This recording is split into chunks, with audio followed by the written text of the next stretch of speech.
On August 13, 2026, more than 8.8 million Zambians will head to the polls. But the ballot they'll be holding is the product of a radical shift in how their votes are actually counted. Historically, Zambia relied on a straightforward first-past-the-post system. If you won the most votes in your local district, you won the seat. Simple. But in 2025, that standard logic was replaced. Inside the National Assembly, lawmakers approved a constitutional amendment that changed the structural requirements for winning an election.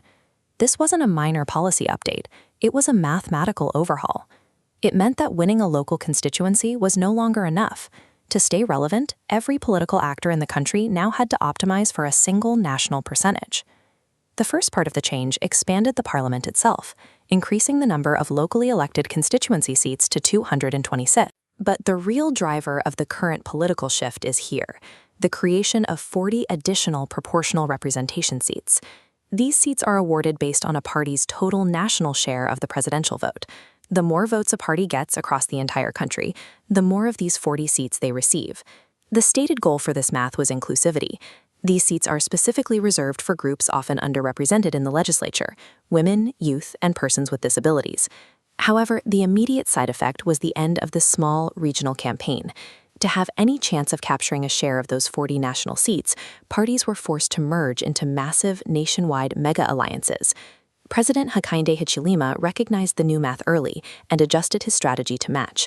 He aggressively expanded his UPND alliance, eventually bringing in 15 different member parties to create a single, unified national bloc. The opposition attempted a similar consolidation with the TONS alliance, which was originally built around former President Edgar Lungu. But that strategy collapsed when the courts declared Lungu ineligible to run, followed shortly by his death in 2025. Because the new proportional system requires a unified national front to be effective, Lungu's death left a power vacuum that turned former allies into rivals competing for control of the alliance. Out of that internal friction, Member of Parliament Brian Mundubil emerged as the nominee for the primary Tanze faction. His path was defined by constant pivots, shifting between different party tickets and forming makeshift partnerships just to keep his name on the August ballot. But while the opposition struggled to organize, the state began employing a different kind of pressure.